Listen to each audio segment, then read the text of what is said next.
नमस्कार दोस्तों, जय जोहार। मैं कौशल तिवारी और बिहनिया संझा में आपका स्वागत है। लोकसभा चुनाव के तीसरे चरण की 95 सीटों में से 72 सीटें भारतीय जनता पार्टी के पास 2019 में रही है।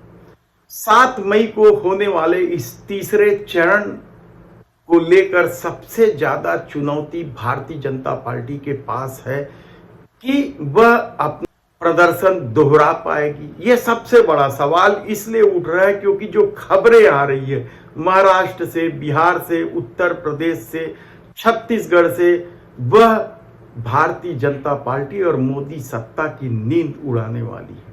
हम आज बात करेंगे छत्तीसगढ़ की। छत्तीसगढ़ में तीसरे चरण में 7 सीटों में से 6 सीटों पर भारतीय जनता पार्टी का 2019 में कब्जा था, जिसमें से एक सीट दलित वर्ग के लिए आरक्षित सीट है जांजगीर चांपा, जहां राज्य बनने के बाद से ही भारतीय जनता पार्टी का कब्जा रहा है। कमला देवी पाटले और गुहाराम अजगले यहां से सांसद रहे, लेकिन भाजपा ने यहां गुहाराम अजगले की बजाय कमलेश जांगड़े को टिकट दिया है।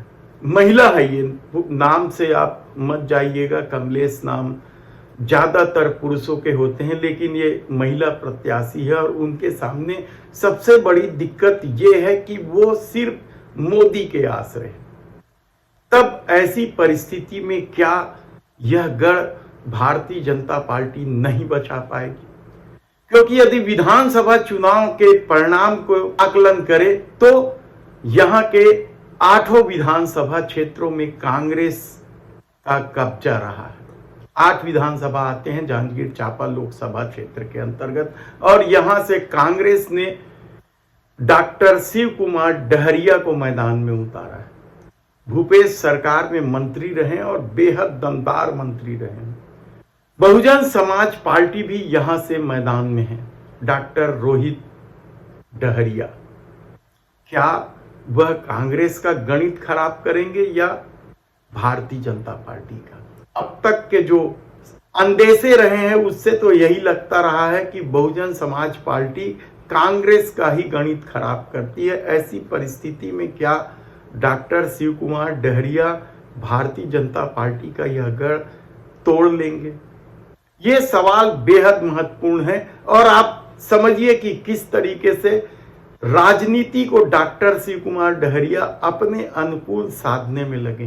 दरअसल एकमात्र ऐसा लोकसभा क्षेत्र है जहां की 8 सीटों पर कांग्रेस ने धमाकेदार जीत दर्ज की थी। यहीं से एक सीट शक्ति की, जो डॉक्टर चरणदास महंत का गढ़ माना जाता है, और तमाम आशंकाओं के बाद भी वे आसानी से चुनाव जीत गए थे।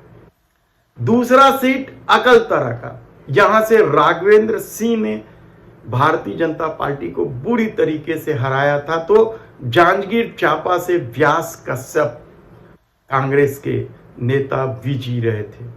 चंद्रपुर से राम कुमार यादव जीते, वे दूसरी बार विधायक बने हैं। तो जयजयपुर की जो सीट है उसे साहू समाज के नेता, युवा कांग्रेस के नेता बालेश्वर साहू ने जीत दर्ज। बिलाईगढ़ में कविता प्राण लहरे ने जीत दर्ज की है।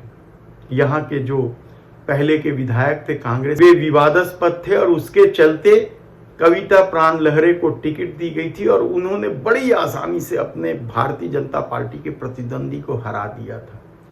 पामगढ़ सुरक्षित सीट है, यह भी बिलाईगढ़ भी सुरक्षित सीट है, पामगढ़ भी सुरक्षित सीट है। यहां से शेषराज हंस ने जीत दर्ज की, कांग्रेस नेत्री हैं। तो कसडोल साहू बाहुल्य क्षेत्र है, दलित लोगों का भी यहां संख्या बड़े रूप में है, और यहां से भारतीय जनता पार्टी आखिरी दिनों में टिकट दी थी। यहां गौरी शंकर अग्रवाल है भारतीय जनता पार्टी के नेता, उन्हें देने की चर्चा थी, लेकिन इन वक्त में उन्हें टिकट नहीं दी गई।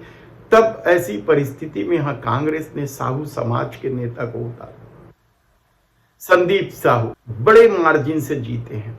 कहा जा रहा था कि वे उस क्षेत्र के नहीं हैं और कई तरह के आरोप भारतीय जनता पार्टी लगाते रही, लेकिन संदीप साहू ने शानदार जीत दर्ज की। वे भूपेश सरकार में निगम मंडल के अध्यक्ष भी रहे, तेलंगानी संघ के। तब ऐसी परिस्थिति में जब 8 सीट कांग्रेस के पास है तो क्या भारतीय जनता पार्टी इस सीट को जीत पाएगी? ये सबसे बड़ा सवाल इसलिए उठ रहा है क्योंकि जो प्रत्याशी भारतीय जनता पार्टी ने, महिला प्रत्याशी उतारा है मैदान में, कहा जा रहा है कि वो पंचायत की राजनीति करते रही है और उन्हें पार्टी का समर्थन उतना नहीं मिल रहा है।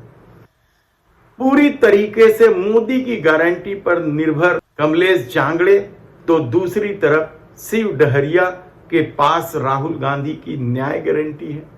तो संविधान बदलने, आरक्षण खत्म कर देने की गूंज भी इस क्षेत्र में गांव-गांव में आपको सुनाई दे देगी।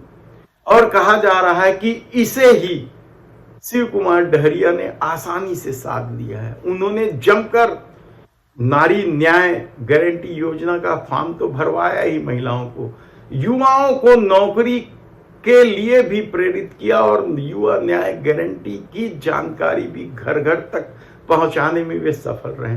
कहा जा रहा है कि छत्तीसगढ़ की 11 सीटों में से जांजगीर चांपा ऐसी सीट है जहां शिव कुमार डहरिया ने युवा न्याय गारंटी और नारी न्याय गारंटी को घर घर तो पहुंचाया ही है, साथ ही अपने कार्यकाल में किए विकास कार्य भी उनके सामने है। और ऐसी परिस्थिति में जब संविधान बदलने या आरक्षण रद्द करने की गूंज गांव-गांव में सुनाई दे रही है, तो कहा जा रहा है कि डॉक्टर शिव कुमार डहरिया ने राजनीति को अपने अनुकूल साध ली है। और वजह है कि कांग्रेस के राष्ट्रीय अध्यक्ष मल्लिकार्जुन खड़गे की भी यहां सभा हुई है और उनकी सभा के बाद माहौल एकदम से पलट गया है, हवा का रुख बदल गया है और कहा जा रहा है कि भारतीय जनता पार्टी को यह गढ़ बचाना बेहद मुश्किल होता जा रहा है। तो बहुजन समाज पार्टी इन 2 बड़े दलों के बीच फंस कर रह गई है और वह अपना पिछला प्रदर्शन दोहरा पाएगी, इसे लेकर भी संशय है। धन्यवाद।